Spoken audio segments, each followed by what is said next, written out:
නම් පාඩම් මිස් කරගන්න එපා. එහෙම කරගත්තොත් ඒක ලොකු අපරාධයක් වෙන්නේ. මොකද මේක බැරි වුණොත් ඉස්සරහා ගොඩක් දේවල් බැරි වෙනවා. ඒක නිසා මෙන්න මේ පාඩම නම් මිස් කරගන්න එපා.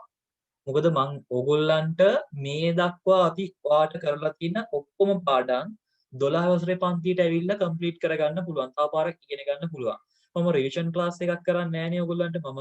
මම සාමාන්‍ය E level ක්ලාස් එක තමයි කරන්නේ. ඉතින් ඕගොල්ලන්ට 12 වසරේ පන්තියට නොමිලේ සම්බන්ධ වෙන්න පුළුවන්. ඒ පන්තියට ඇවිල්ලා හවුල් ව්‍යාපාර වෙනකල්ම ඉගෙන ගන්න පුළුවන්. හරිද? ඒ කියන්නේ හවුල් ව්‍යාපාර වෙනකල්ම ඔයාට ඒ පන්තියෙන් ඉගෙන ගන්න පුළුවන්. හැබැයි හවුල් ව්‍යාපාර වලින් පස්සේ ඒ කියන්නේ මේ පාඩමේ ඉඳන් කොටස් ටික ඔයාට තව පාරක් ඉගෙන ගන්න බෑ ඒ පන්තියෙන්. ඒක නිසා ඔයා හොඳට අද ඉඳන් මේ කරන පොයින්ට් ටික කරගන්න වෙනවා. මොකද මම රිවිෂන් එකක් කරන්නේ නැහැනේ. පේපර් එක නම් කරනවා. පේපර් එකේ වෙලාව වැඩිපුර ගමු. මේ දවස්වල පොඩි පොඩි ප්‍රශ්න වගේක් තියෙනවා. ඒක නිසා මට වෙලාව වැඩි කරගන්න විදිහක් නැහැ. මම වෙලාව වැඩි කරනවා අනිවාර්යෙන් දැන් උගලන් මධ්‍ය හරි නම් මේ පැය දෙක වෙලාව අනිවාර්යෙන් වැඩි කරන්න ඕනේ. අනිත් එක ඔයගොල්ලෝ පේපර්ස් නම් අනිවාර්යෙන් කරන්න ඕනේ. මට ඔය මෙතන දැන් ඉන්න හැමෝම මදි මට. ඒක නිසා මේ කරන්න ඕනේ. ඔයාලා හැමෝම. හරි. අපි යන් ටියුට් එකට. එතකොට මම මේ ලියන පොතේ ලියාගත්තේ අපි අද ඉඳන් ඔන්න ඔය දේවල් 9 කතා කරනවා. හරි බලමු අපි.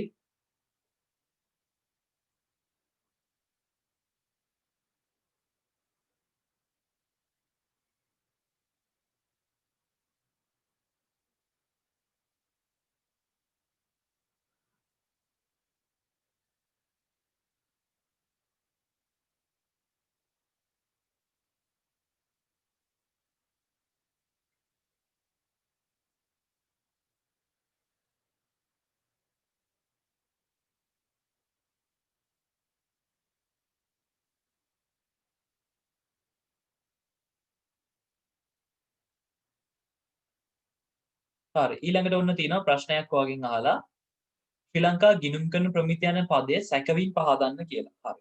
අපි එතන ලියාගමු. ටියුට් එක නැති අය ලියන පොතේ හරි ප්‍රශ්නාංකය දාලා ලියාගන්න. මූල්‍ය ප්‍රකාශන ප්‍රශ්නාංක එකට උත්තරේ මූල්‍ය ප්‍රකාශන පිළියෙල කිරීමේදී හා ඉදිරිපත් කිරීමේදී මූල්‍ය ප්‍රකාශන පිළියෙල කිරීමේදී හා ඉදිරිපත් කිරීමේදී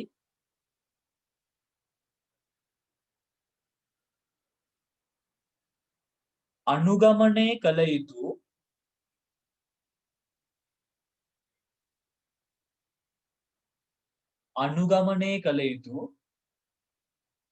වෘත්තීය ගණකාධිකාරී ආයතනවල නිර්දේශයන්. වෘත්තීය ගණකාධිකාරී ආයතනවල නිර්දේශයන්. පාරක් කියන්නම් මූල්‍ය ප්‍රකාශන පිළියෙල කිරීමේදී හා ඉදිරිපත් කිරීමේදී අනුගමනය කළ යුතු වෘත්තීය ගණකාධිකාරී ආයතනවල නිර්දේශයන්. මූල්‍ය ප්‍රකාශන පිළියෙල කිරීමේදී හා ඉදිරිපත් කිරීමේදී අනුගමනය කළ යුතු වෘත්තීය ගණකාධිකාරී ආයතන නිර්දේශයන් ගිණුම් කරන ප්‍රමිත ලෙස හඳුන්වයි.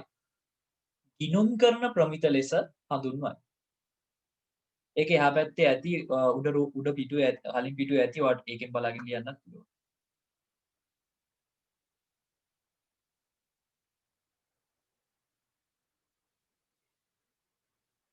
ප්‍රශ්නාංක දෙක තියෙනවා බලන්න. ශ්‍රී ලංකා ගිණුම් කරන ප්‍රමිත පිළියෙල කිරීමේ සහ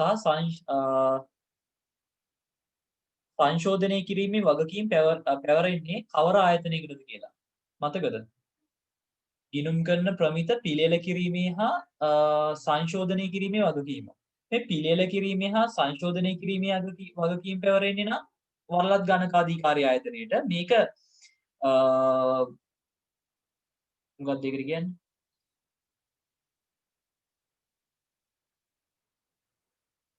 මේවා ඉදිරිපත් කරන්නේ නම් ගිණුම් කරන ප්‍රමිත කමිටුව. එහෙමයි තියෙන්නේ. ඒ කියන්නේ ඔයා මේකේ උත්තරේ විදිහට ලියා ගන්න ඕනේ ශ්‍රී ලංකා වරලත් ගණකාධිකාරී ආයතනය කියලා.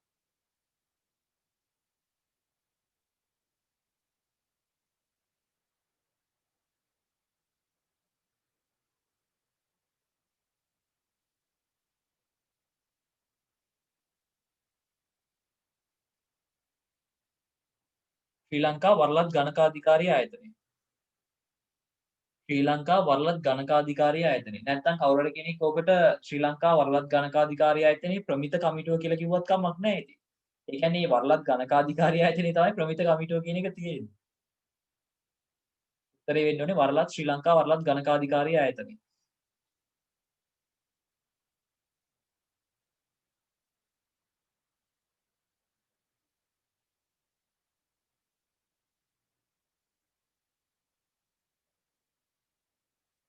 හරි ඊට පස්සේ තියෙනවා බලන්න ප්‍රශ්නාංක 3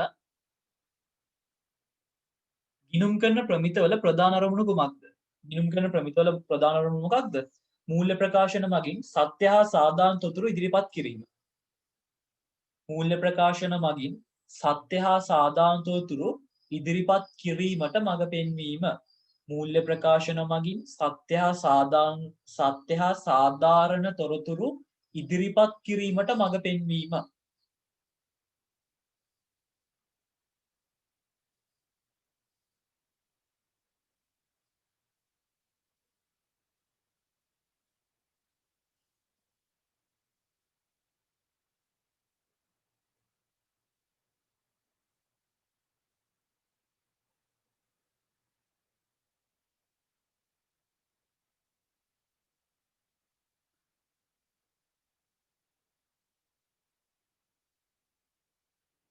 හරි ඊළඟට තියෙනවා බලන්න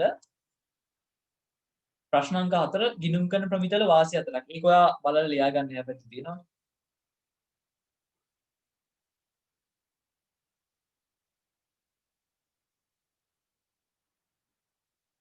හැමෝටම ලියන්න බෑනේ. මම කියන්නම්.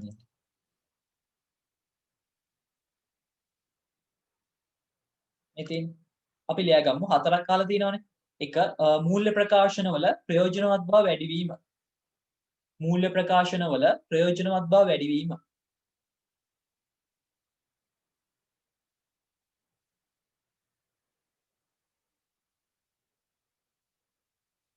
මට ඕගොල්ලන්ට කියන්න බැරුව ගියා අර සහතිකවල ඕගොල්ලන්ට සහතික දෙද්දි දැන් මම ඒකේ ඕගොල්ලන්ගේ මේ සාමාර්ථය දාලා තියෙනවනේ ඒක දාලා තියෙන්නේ සම්පූර්ණ පේපර් එකට නෙමෙයි සෙකන්ඩ් පේපර් එකේ ලකුණු වලින් විතරයි.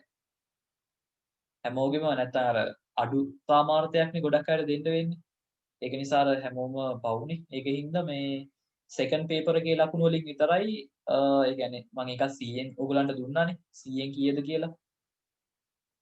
ඉතින් ඒකේ විදිහට තමයි ඔයගලගේ සර්ටිෆිකේට් එක හදලා තියෙන්නේ. නැත්නම් ඔයගොල්ලෝ බලලා ඒක එකපාරට වැඩි උනේ කොහොමද කියලා. හරි. දෙවෙනි කරුණ විදිහට ලියා ගන්න. මම ස්ක්‍රීන් එකේ දාලා තිනවා ඔයාලට එතනින් බලලා ලියන්නත් පුළුවන් වාසි.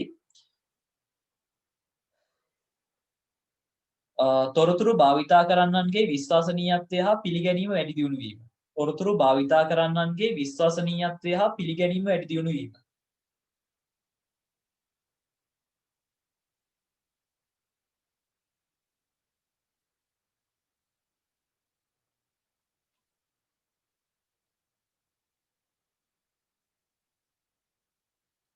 තොරතුරු භාවිතා කරන්නන්ගේ විශ්වසනීයත්වය හා පිළිගැනීම වැඩි දියුණු වීම. තුන්වෙනි කරුණ විදිහට ලියා ගන්න.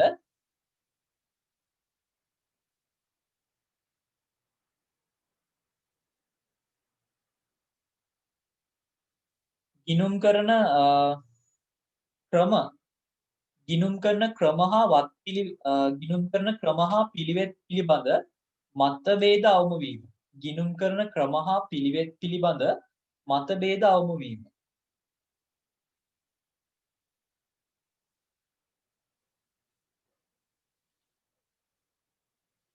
ගිණුම් කරන ක්‍රම හා පිළිවෙත් පිළිබඳ මතභේද අවම වීම.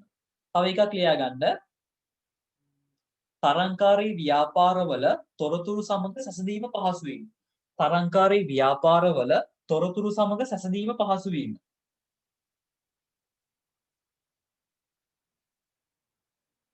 තරංකාරී ව්‍යාපාරවල තොරතුරු සමග සැසඳීම පහසු වීම.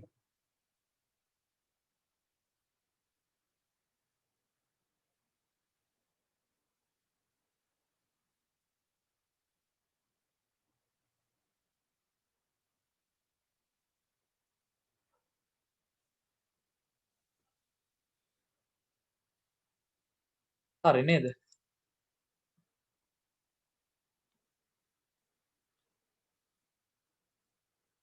ටියුට් එක හම්බුනාම ඒ ටික ලියා ගන්න. හරි.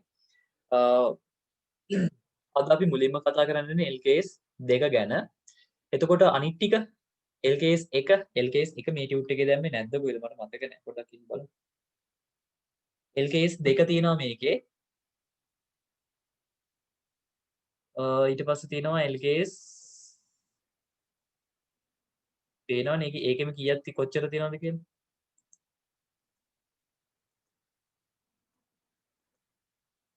තාම තියෙන්නේ LKS 2. ඊට පස්සේ LKS 1 තියෙනවා. එළියට දාලා නැහැ.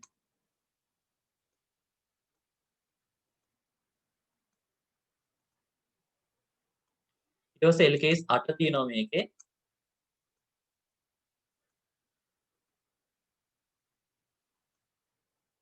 LKS 10 තියෙනවා. එච්චරයි. ඒ කියන්නේ මේ ටියුට් එකේ LKS 4ක් තියෙනවා. අර වාර්තා සංකල්පීය රාමුව කියලා කියන්නේ මේ පාඩම උගන්වද්දී අපි ඒ කියා දෙන තවත් විෂය කොටසක් විතරයි. ඒක LKS එකක් නෙමෙයි. නිකන් කොටසක්. එතකොට මේකේ ප්‍රමිත 4ක් තියෙනවා. ඊට පස්සේ ඊළඟ ප්‍රමිත තව තියෙනවා ප්‍රමිත 5ක්.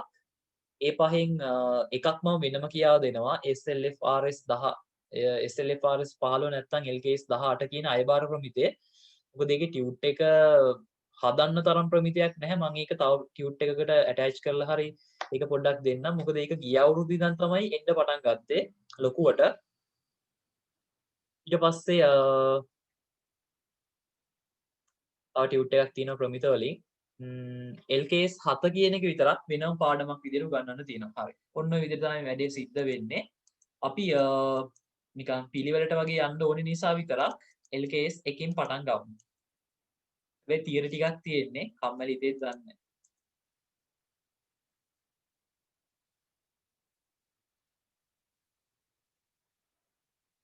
හරි. LKS 1 පිටු අංක 17. LKS එකෙන් පටන් ගමු ළමයි. ටියුට් එකේ පිළිවෙලට යන්නේ නැතුව.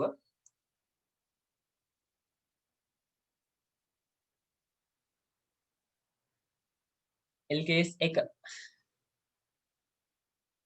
මේ ඔන්ලයින් එකේ පුළුවන් තරම් ඔයගලන්ට තියරිම කරලා උගන්වන්න හදන්නේ අර LKS 2 වගේ ඒවා ගත්තොත් එහෙම ඒවයි ගණන් හදන ක්‍රම තියෙනවා. ඒවා අර මෙහිම ඔන්ලයින් කියා දෙද්දී 100%ක්ම එච්චර හරියන්නේත් නැහැ. ව්‍යාපාරුණත් අපි මට බැරි කමට කළා මිසක් නැත්තම් ඒකත් සාමාන්‍ය ඔන්ලයින් කරලා කරන එකක් නෙමෙයි. ඉතින් අපි මොනවද කරන්නද? හරි LKS 1 ගිණුම් කරන ප්‍රමිත. බලන්න මූල්‍ය ප්‍රකාශන ඉදිරිපත් කිරීම highlight එකක් ඕනේ. ප්‍රමිතයේ අරමුණ දීලා තියෙනවා. මූල්‍ය ප්‍රකාශන පූර්ව කාලච්ඡේදය. ඒ කියන්නේ අතීත කාලච්ඡේදයන්හි මූල්‍ය ප්‍රකාශන සමග සැසඳීමටත් වෙනත් ව්‍යාපාරවල මූල්‍ය ප්‍රකාශන සමග සැසඳීමටත් හැකිවන පරිදි පොදු අවශ්‍යතාවයන් සඳහා මූල්‍ය ප්‍රකාශන ඉදිරිපත් කිරීමේ පදනම සැකසීම මේ ප්‍රමිතිය අනුමුණයි. ඒ කියන්නේ ඔයා හදන ගානත් මේ පන්තියේ ඉන්න තව ළමයෙක්ගේ ගානක් එක්ක 100%ක් සමාන වෙන්න ඕනේ. ඒ කියන්නේ වලින වචනේ පවා සමාන වෙන්න ඕනේ. වගේ ආකෘතිය ඒ ඔක්කොම සමාන වෙන්න ඕනේ. මේක වෙනස් වෙන්න විදියක් නැහැ. මේ ප්‍රමිතියේ අරමුණ වෙලා තියෙන්නේ ව්‍යාපාරයේ හදන මූල්‍ය ප්‍රකාශන పూర్ව ඒ කියන්නේ අතීත අවුරුදු වල හදපු මූල්‍ය ප්‍රකාශන එකයි සමාන වෙනත් ව්‍යාපාරවල මූල්‍ය ප්‍රකාශන එකයි සංසන්දනය කරන්න පහසු කරන එක. මූල්‍ය ප්‍රකාශන සංචාරකයන්. ඒ කියන්නේ මූල්‍ය ප්‍රකාශන කිව්වහම ඒකට අයිති වන දේවල් highlight කරගන්න. මේක ඔයගොල්ලන් ඇහුවොත් ඔයගොල්ලෝ ගොඩක් අය කියන්නේ වත්කම් වගකීම් හිමිකම් ආදායම් වියදම් කියලා. මූල්‍ය ප්‍රකාශන සංචාරකයන් කියන්නේ මූල්‍ය ප්‍රකාශන වලට අයිති වන දේවල්. මූල්‍ය ප්‍රකාශන මූලිකාංග කිව්වොත් නම් වත්කම් වගකීම් හිමිකම් ආදායම් වියදම්. ඔයාලට ඕන එක ලියා ගන්න. මූල්‍ය ප්‍රකාශන සංචාරකයන් කියන්නේ මූල්‍ය ප්‍රකාශන කියන එකට අයිති වෙන දේවල්. මූල්‍ය ප්‍රකාශන මූලිකාංග කියන්නේ මූල්‍ය ප්‍රකාශන හදන්න ගන්න දේවල්. ඒ කියන්නේ වත්කම් වගකීම් හිමිකම් ආදායම් වියදම්. ඒවා පැන්සලකින් හරි ලියා ගන්නවා නම් හොඳයි. ඒවා පැටලෙනවා ඔයගොල්ලන්ට. මේවා LL පේපර් වල අහනවා. සංචාරකයන් පහක් තියෙනවා. ඒ කියන්නේ මූල්‍ය ප්‍රකාශන කියන එකට අයිති වෙන දේවල්. මූල්‍ය තත්ත්ව ප්‍රකාශනය, විස්තීර්ණ ආදායම් ප්‍රකාශනය, හිමිකම් වෙනස් වීමේ ප්‍රකාශනය, මුදල් ප්‍රවාහ ප්‍රකාශනයේ සටහන්. මේකේ මේ දෙවෙනි එක තියෙනවනේ. විස්තීර්ණාදාය ප්‍රකාශනය. මෙන්න මේකේ නම කාලෙන් කාලට වෙනස් වෙනවා ළමයි. මම ඒකේ නම ලියන්නම්. ඕගොල්ලෝ පොඩ්ඩක් ඒකේ නම ඉස්සරහින් හරි කොහෙන් හරි මේ ඉඳ තියෙන තැනකින් ලියා ගන්න හරිම නම.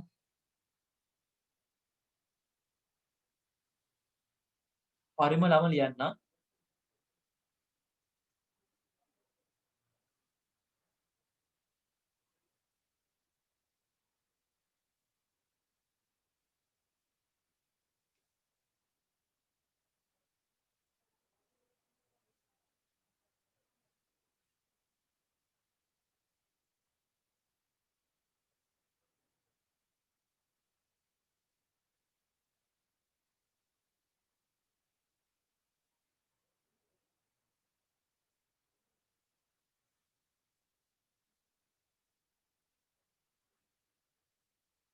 ලාභ අලාභ සහ වෙනත් විස්තීර්ණ ආදායම් ප්‍රකාශනය කියලා අපි කියනවා මේකේ හරිම නම් විදිහට.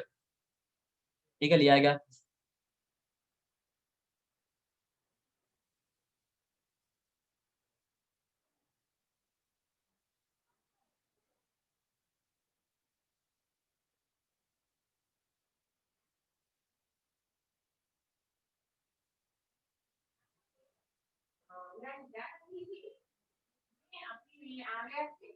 ලාභ අලාභ සහ වෙනත් විස්තීර්ණ ආදායම් ප්‍රකාශනය කියලා. ඊට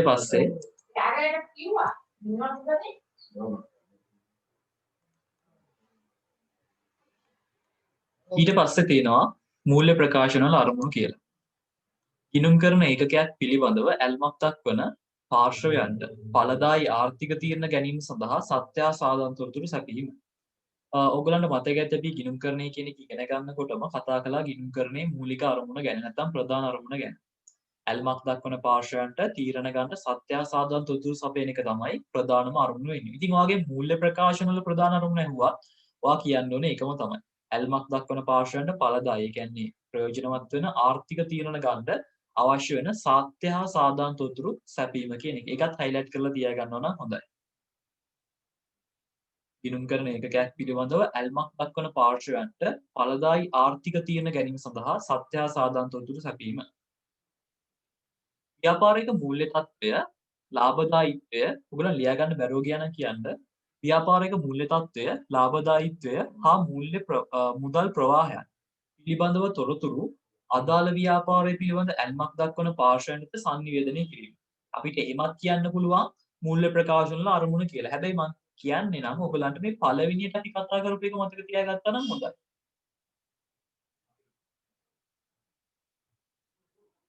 මේ සඳහා පිළියෙල කරන එකිනෙක සංචරකයේ අරමුණු පහත පරිදි වේ. ඔයගොල්ලෝ පන්තියත් එක්ක පළවෙනි පාඩමේ ඉඳලා හිටපු කට්ටියට මතක ඇති මම ඔයගලන්ට මේක දීලා තියෙනවා. මූල්‍ය ඒ කියන්නේ මේ එක් අපි හදන මූල්‍ය ප්‍රකාශන වල අරමුණු කියලා. මේ හැම මූල්‍ය ප්‍රකාශනයකම අරමුණක් තියෙන මොකක් හරි. උදාහරණයක් විදිහට ඒ කියන්නේ අපි අර පළවෙනි ටියුට් එකේ මේක කතා කරලා තියෙනවා. හැබැයි ඒක ඇත්තටම උගන්වන්න තියෙන්නේ අද. මම ඔයාලට සමහරට මේ පාඩම් කරද්දි කියා දෙන්නද මේ ඉස්සරහදී හම්බ වෙනවා කියලා. ඉතින් ඔන්න ඒ දවස ඇවිල්ලා තියෙනවා. පළවෙනි එක මූල්‍ය තත්ත්ව ප්‍රකාශනය. මූල්‍ය තත්ත්ව ප්‍රකාශනයකින් කරන්නේ යම්කිසි දිනකට මූල්‍ය තත්ත්වය. ඔයා පුළුවන් නම් ඒක හයිලයිට් කරගන්න. දිනකට මූල්‍ය තත්ත්වය කියන එක. ඒ කියන්නේ දවසකට මූල්‍ය තත්ත්වය පෙන්වන එක තමයි මේකෙන් කරන්නේ.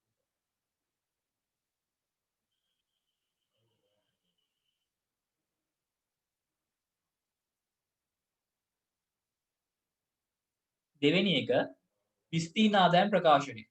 ගිණුම් කාලච්ඡේදය සඳහා ලාභදායීත්වය හෙවත් මූල්‍ය කාර්ය සාධක. මේක හයිලයිට් කරගන්න.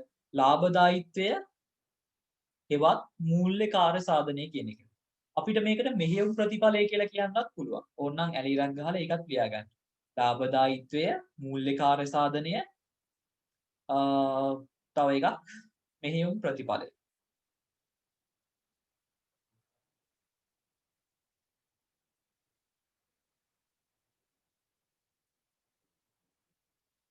අංක 3.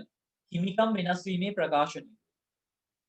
ගිණුම් කාලච්ඡේදයක් තුල අයිතිකරුගේ ස්කන්ධයේ වෙනස් වීම නිරූපණය කිරීම. ඒ කියන්නේ දැන් මෙහෙමයි. දැන් ඔයගලන්ට මතක ඇති ඒක පුද්ගල ව්‍යාපාරයක හිමිකම කියන එක ප්‍රාග්ධනය ශුද්ධ ලාභය අඩු කළා දැනිලි. ඒකෙන් තමයි හිමිකම කියන එක හම්බ වුනේ. ඊට පස්සේ හවුල් ව්‍යාපාරයක නම් හිමිකම කිව්වේ ප්‍රාග්ධන ගිණුම් ජංගම ගිණුම් කියන දෙකේ එකතුවට. ඊටත් පස්සේ සමාගමකට එනකොට ආවේ නැහැ. අපි සමාගම් ගණන් වලට යනකොට සමාගමක හිමිකම කියන එක ගත්තොත් දැන් ඒක පුද්ගල ව්‍යාපාරයක එක අයිතිකරුවයි. හවුල් ව්‍යාපාරයක අවමී දෙන්නයි උපරිමේ 20යි. හැබැයි අපිට ගණන් වල ආවේ හවුල්කරුවෝ 3 දෙනෙක් ඉන්න ව්‍යාපාර, දෙන්නෙක් ඉන්න ව්‍යාපාර එහෙමනේ. දැන් සමාගම් වලට එනකොට අයිතිකරුවෝ විශාල ප්‍රමාණයක් ඉන්නවා. විශාල පිරිසක් අතර ඒගොල්ලන්ගේ සමාගමේ අයිතිය බෙදිලා තියෙනවා. ඉතින් අන්න ඒ වගේ ව්‍යාපාර ආයතනයක හිමිකම කියන එක අපිට අර කලින් වගේ සරලව පෙන්වන්න අමාරුයි. ඉතින් අපි හිමිකම් වෙනස් වීමට වෙනම ගාණක් හදනවා. හිමිකම් වෙනස් වීමේ ප්‍රකාශන නැත්නම් ඔකට අපි කියනවා ස්කන්ධ වෙනස් වීමේ ප්‍රකාශනය කියලා. මම ඒකේනෝ තීරු ටිකක් පොඩ්ඩක් කියන එකේ තීරු ටිකක් එන්නේ.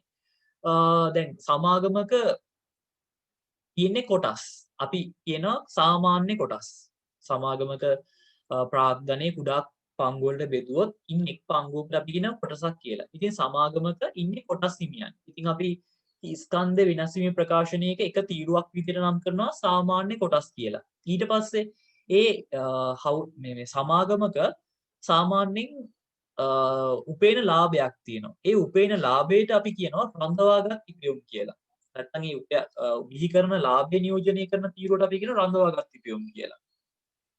ඊට පස්සේ ඒ ව්‍යාපාරවල සමානට සමාගම් වල සමානට ඔය අපි කියනවා ප්‍රත්‍යයගලන සංචිත තියෙනවා කියලා. ඊට පස්සේ අපි කියනවා ගොඩනැගිල්ලක් හදන්න ලාභයෙන් කොටසක් වෙන් කර කර තියාගෙන ඉන්නවා කියලා. මෙන්න මේ වගේ හිමිකමේ කෑලි තියෙනවා වෙන්න පුළුවන්. ඒකත් කියන්න ඕනේ. ඒ වගේ හිමිකමේ කොටස් තියෙනවා වෙන්න පුළුවන්. අපිව බලමුනේ හිමීට කියන එක. මේවා හදන්න ඕනේ. හිමිකම වෙනස් වීම ප්‍රකාශන අමාරු නෑ. සාමාන්‍යයෙන් හදාගන්න පුළුවන්. අර හොඳට මේ ටික ඔලුවට දාගන්න එකයි කරන්න ඕනේ. හතරවෙනි එක මුදල් ප්‍රවාහ ප්‍රකාශනය. එතකොට මේ තුන්වෙනි එක highlight කරගන්න ස්කන්ධේ වෙනස් වීම කියන එක. තුන්වෙනි එකේ highlight කරගන්න ස්කන්ධේ වෙනස් වීම කියන එක.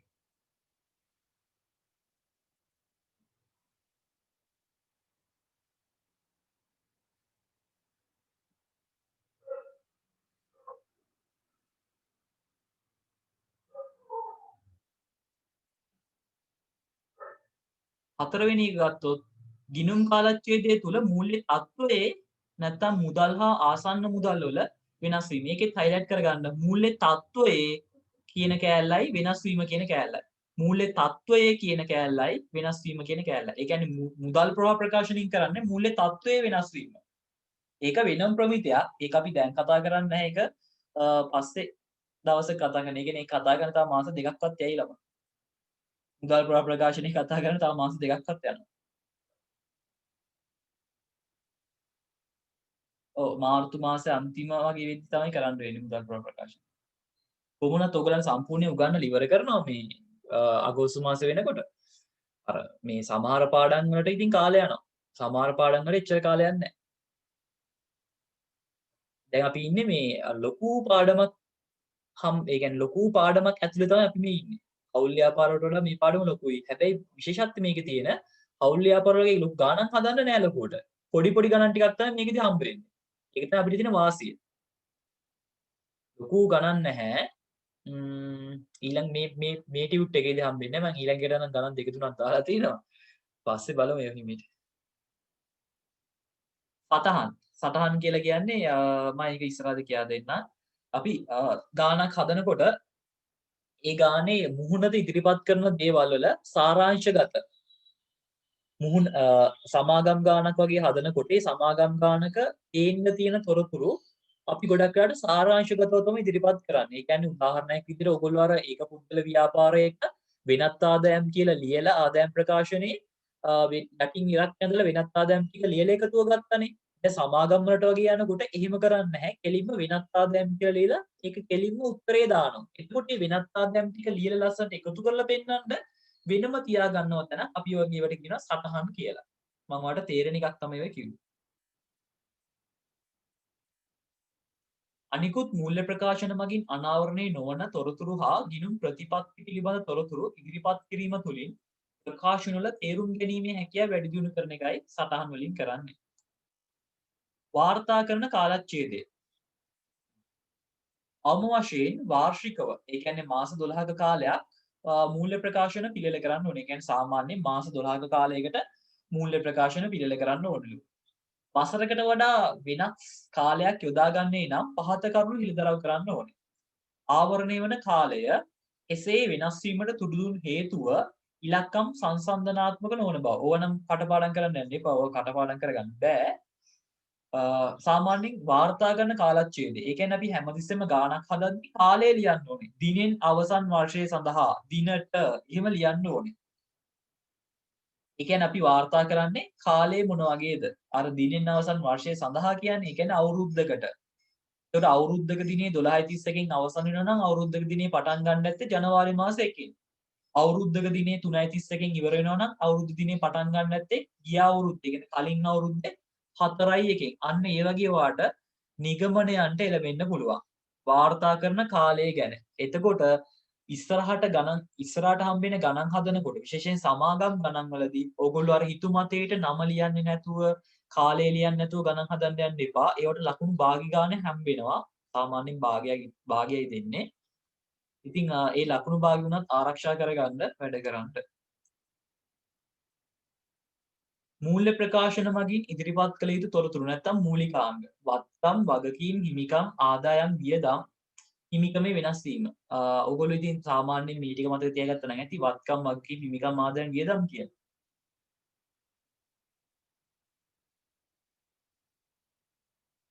මූල්‍ය ප්‍රකාශනවල ගුණාත්මක ලක්ෂණ. මම ටිකක් මේ ටික වේගෙන් යන්නම්. ප්‍රධාන ගුණාත්මක ලක්ෂණ හතරක් පැවතිය යුතුය. මෙන්න මේක අපි highlight කරගමු. ප්‍රධාන ගුණාත්මක ලක්ෂණ හතරක් පැවතිය යුතුය කියලා. ඒකයි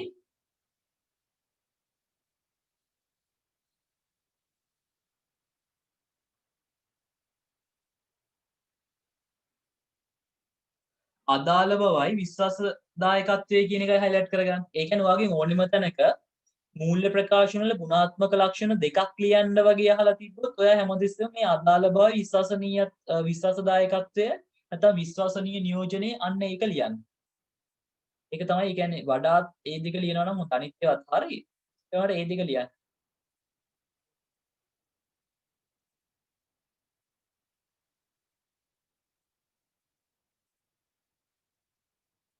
ටියුට් එක නැති අයට ගොඩක් පාඩුයි නේද? ඉතින්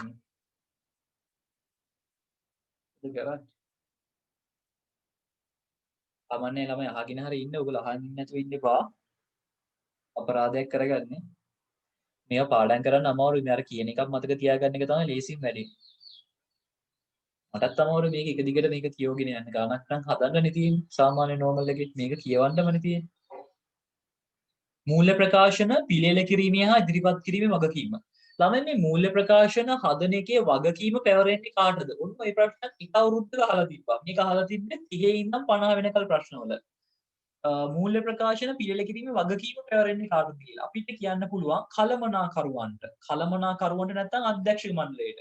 ඒ උත්තරේ තමයි අපි කියන්නේ. කළමනාකරුව නැත්නම් අධ්‍යක්ෂ මණ්ඩලයට තමයි මේකේ වගකීම් පැවරෙන්නේ. ඔයා කළමනාකරුව කියලා ඉවත් හරි අධ්‍යක්ෂ මණ්ඩලය කියලා කිව්වත් හරි. මේකේ තියෙනවා ඒක highlight කරත් කමන්නේ. කළමනාකරුවන් නැත්නම් අධ්‍යක්ෂ මණ්ඩලය මූල්‍ය ප්‍රකාශන පිළියෙල කිරීම හා ඉදිරිපත් කිරීම පිළිබඳ වගකිව යුතුය. ඒක highlight කරගන්න.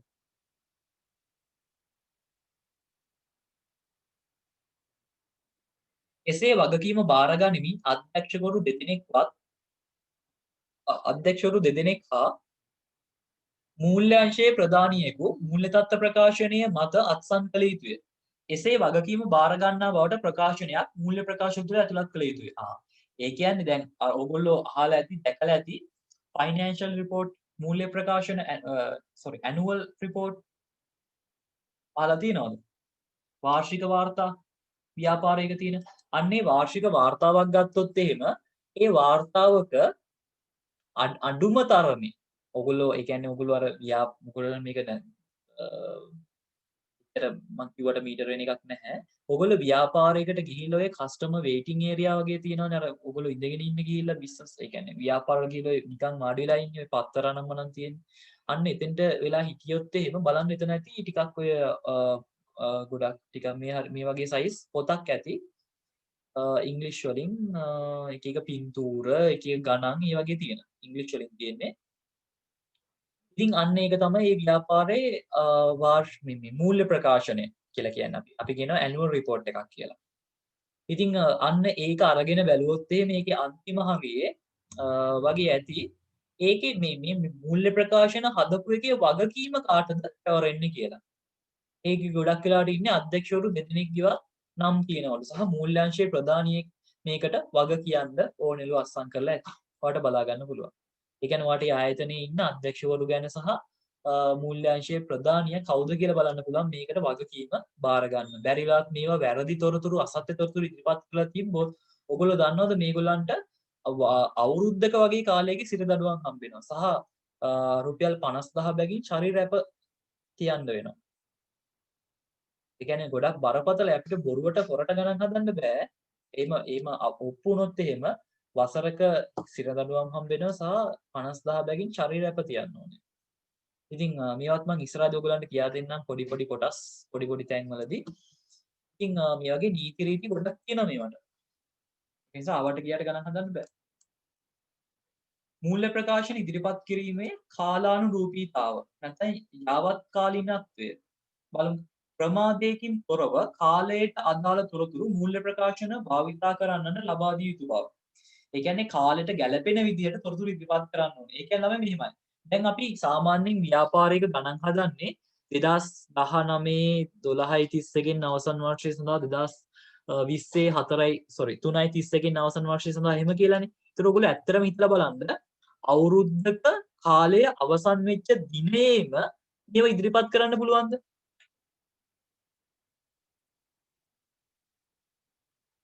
ඒ කියන්නේ දැන් අවුරුද්දක් ඉවර වෙච්ච ගමන්ම පහුවදාට මේ ගණන් හදලා දෙන්න පුළුවන්ද? බෑ. එහෙම බැලම. ඒකට සාමාන්‍යයෙන් මාස 3ක්වත් යනවා. මාස 3ක් මාස 4ක් වගේ යනවා. එකපාරට දෙන්න බෑ. ඉතින් එතකොට මේක ඉදිරිපත් කරන කාලයක් නැද්ද? තියෙනවා. සාමාන්‍යයෙන් අවුරුද්දක අවසාන දිනේ ඉඳන් ඒ කියන්නේ ව්‍යාපාරයේ ගිණුම් කාල සීමාවේ අවසාන දිනේ ඉඳන් මාස 6ක් ඇතුළත මේක ඉදිරිපත් කරන්න ඕනේ. මාස 6ක් වගේ කාලයක් ඇතුළත මේ ගණන් ටික අපිට හදන්න කාලය දෙනවා. ඒ කාලය ඇතුළත ඔය ඒක අපි ගණන් හදලා ඔය අධ්‍යක්ෂ මණ්ඩලයේ දෙන්නෙකුට කියලා අස්සන් අරගෙන ඒ දේවල් ටිකත් කරගන්න ඕනේ. මාස 6ක් වගේ කාලයක් දෙනවා ගණන් හදන්න. ඉතින් අන්න ඒ වගේ ගණන් තමයි ඔයගොල්ලෝ උසස් පෙළට සාමාන්‍ය පෙළට වගේ හදනවා කියලා ගණන් හදන්නේ. අවසාන ගිණුම් හදනවා කියලා හදන්නේ ඒව තමයි. ඒ જાතිය ගණන් හදන්න ඕනේ. ඒ අවබෝධය තමයි ඔයාලට මේ දෙන්නේ. එතකොට මේ ඔයාට ඕනි තරම් කාලයක් ගන්න බෑ මාස 6ක් ඇතුළත. මේක තියෙනවත් එක්කනේ. වාර්තා කරන දිනෙන් පසු සාධාරණ කාල සීමාවක් තුළ ඉදිරිපත් නොවේ නම් මූල්‍ය ප්‍රකාශන වල ප්‍රයෝජනවත්භාවය අඩු වේ. එහෙයින් ආම වශයෙන් ශේෂපත්‍ර දින සිට ශේෂපත්‍ර දින කියලා කියන්නේ අර අපි අවුරුද්දක අවසාන දිනේ කියලා ගන්නෙ. අන්නේ දවසේ ඉඳලා මාස 6ක් ඇතුළත අන්නේ මාස 6ක් ඇතුළත කියන වචනේ highlight කරගන්න. මූල්‍ය ප්‍රකාශන නිකුත් කරන්න ඕනේ. හදලා දෙන්න ඕනේ. කාටද මේවා දෙන්නේ? කොටස් හිමියන්ට. කොටස් හිමියන්ට තමයි මේක දෙන්න ඕනේ. ඒගොල්ලෝනේ අයිතිකරුවෝ. ඒගොල්ලන්ට දෙන්න ඕනේ.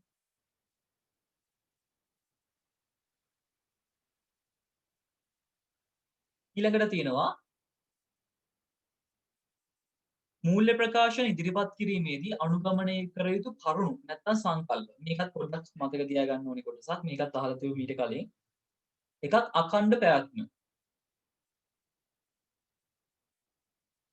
බලන්න ව්‍යාපාරයක් දිගින් දිගටම පවත්වන ව්‍යාපාරයක් වශයෙන් අනාගත දැකිය හැකි කාලයක් නිශ්චිත කාලයක් සඳහා අඛණ්ඩව තියනවා කියන එක. ඒ කියන්නේ දිගින් දිගටම අඛණ්ඩ කාලයක් තියනවා කියලා අපි උපකල්පනය කරන්න ඕනේ.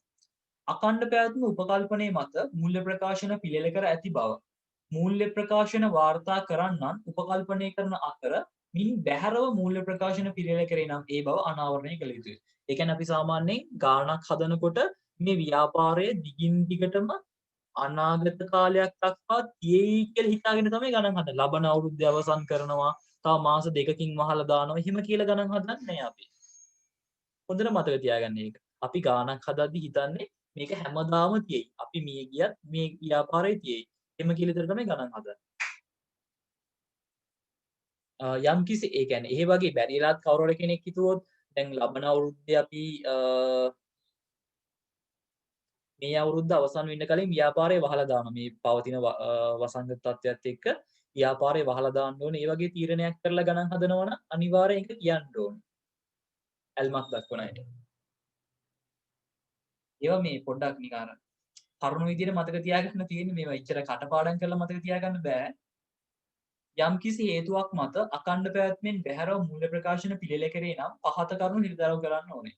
ඒ කියන්නේ අර එහෙම බැරිවත් හරි අඛණ්ඩ පැවැත්මක් නැහැ කියලා හිතාගෙන ගණන් හදනවා නම් මෙන්න මේ දෙක කියන්න ඕනෙලු. අඛණ්ඩ පැවැත්මෙන් බැහැර වීමට හේතුව. ඇයි අපි ඒක පිළිගන්නේ නැත්තේ? ඇයි අපි අඛණ්ඩ පැවැත්මෙන් අයින් වුනේ? මූල්‍ය ප්‍රකාශන පිළියෙල කිරීමට අනුගමනය කළ පදනම. එතකොට අපි මොන වගේ පදනමක්ද? ඒ කියන්නේ මොන වගේ කාලයකට අදාළද මේ ගණන් හදන්නේ? අන්න ඒ වගේ එකක් තමයි මෙතනදී අදහස් කරලා තියෙන්නේ. දෙවෙනි එක තමයි මේ මූල්‍ය ප්‍රකාශන හදද්දී යොදා ගන්න උපකල්පනේ නැත්නම් යොදා ගන්න සංකල්පේ නැත්නම් අනුගමනය කරන කරුණ වෙන්නේ උපචිත පදනම. ඉතින් ඔයා මේ අංක 1 තියෙන අඛණ්ඩ පැවැත්මයි අංක 2 තියෙන උපචිත පදනමයි කියන දෙක highlight කරගන්න. ඔයාගෙන් ඇහුවොත් මූල්‍ය ප්‍රකාශන පිළියෙල කිරීමේදී අනුගමනය කරන සංකල්ප නැත්නම් පදනම් මොනවද කියලා ඔයා කියන්න ඕනේ අඛණ්ඩ පැවැත්මයි උපචිත පදනමයි. ওই දෙක තමයි උත්තර වෙන්නේ. මේව අහලා තියෙනවා.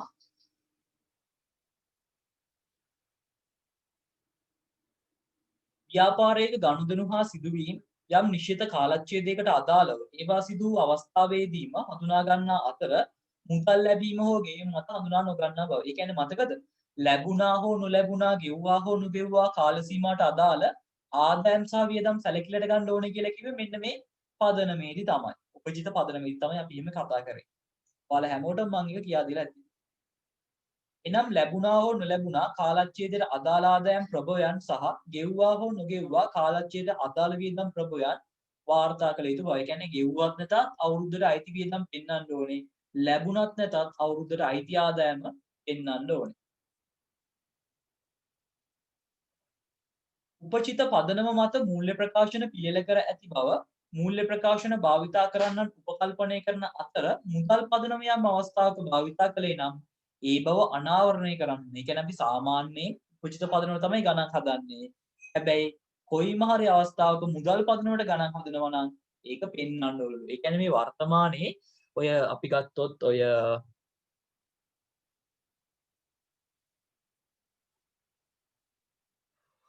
බාණ්ඩ ගෙවන්න දෙන ආයතන තියෙනවනේ. ඔය සිංහගිරේ සිංග ඒ වගේ ඒවා. ඒ කියන්නේ ඉලෙක්ට්‍රික් බාණ්ඩ වගේ දේවල් ගෙවන්න දෙන්නේ. අන්න ඒ වගේ කට්ටිය ඉස්සර නම් ඔය පොඩි පොඩි බාණ්ඩ සෑහෙන්න ගෙවන්න දුන්නා. වර්තමාන වෙනකොට ඒගොල්ලෝ ගෙවන්න දෙන්නේ නැතුව මුදල් පදනම කියන එක විතරක් පාවිච්චි කරන්න හදලා තියෙනවා. ඒ කියන්නේ ඔය සමහර වෙලාවට ගෙවන්න දුන්නාට පස්සේ මුදල් අය කරගන්න වෙන්නේ නැහැ. මිනිස්සුන්ට ගෙවන්න මුදල් නැහැ. ඒ වගේ දේවල් නිසා දැන් ණය දෙද්දිත් ඕක බලනවා. ඉස්සර පොඩි පොඩි අයටත් ඒ කියන්නේ පොඩි පොඩි වත්කම් තිබ්බටත් පොඩි පොඩි වැටුප් රැකියාවල නිරත වෙච්ච අයටත් ණය දුන්නා. වර්තමාන වෙනකොට ඒක දෙන්නේ නැති කරලා තියෙනවා. ඒකට හේතුව අර ඒගොල්ලන්ගෙන් ණය නොලැබී යන්න පුළුවන් අන්න ඒ වගේ දේවල්. ඉතින් ඉස්සර කාලේ අර උපෘජිත පදනවලට ලැබුණත් නැතත්, ගෙව්වත් නැතත් ලියනවා කියන කතාව අද වෙනකොට සමහර ආයතන අයින් කරලා මුදල් පදනවලට ලියන්න උත්සාහ කරලා තියෙනවා. ඒගොල්ලෝ කියනවා අපි ණයට බාණ්ඩ විකුණන්නේ නැහැ. එතකොට එයාගේ උපචිත පදනමක් තියෙන විදිහක් නැහැ. ඊට පස්සේ එයා කියනවා අපි ණයට බාණ්ඩ විකුණන්නෙත් නැහැ, අපි ණයට බාණ්ඩ ගන්නෙත් නැහැ වගේ. ඒගොල්ලෝ ඒ කියන්නේ අර පදනම වෙනස් කරලා තියෙනවා. ඒගොල්ලෝ කියනවා අපිට කවුරුත් අපිට අපේ සප්ලයර්ස්ලා අපිට ණයට බඩු දෙන්නේ නැහැ. ඒ නිසා අපි බාණ්ඩ ණයට විකුණන්නෙත් නැහැ. එතකොට ඒගොල්ලන් උපචිත පදනමෙන් නිකම්ම අයින් වෙනවා. ඒ වගේ දේවල් වෙනවා. ඒ වගේ දේවල් වෙන්න පුළුවන්. සාමාන්‍ය ඉස්සර නම් එහෙම උනේ නැහැ. මෑත කාලේ නම් වෙන්න පුළුවන් ගතියක් තියෙනවා ඒකේ. ඕගොල්ලන්ට ඉතින් ගණන් වල ඕවා අහන්නේ නැහැ. ඉමෙවොත් එහෙම කරන්න හදන්නේ නැහැ ඕගොල්ලන් ගණන්. මේක නිකන් අර කරුණක් විදිහට මතක තියාගන්න විතරයි තියෙන්නේ. මුදල් ප්‍රවාහ ප්‍රකාශනයේ හැර අනිකුත් මූල්‍ය ප්‍රකාශන උපචිත පදනම මත පිළියෙල කරේ. අන්න ඒකත් highlight කරන්න. මුදල් ප්‍රවාහ ප්‍රකාශනය නැතුව අනිත් ඔක්කොම හදන්නේ උපචිත පදනමට. මුදල් ප්‍රවාහ ප්‍රකාශනය විතරක් මුදල් පදනමට හදන්නේ. මොකද ඒකේ මුදල් ලැබිච්ච ඒවා ගෙවපු ඒවා තමයි ලියන්න තියෙන්නේ.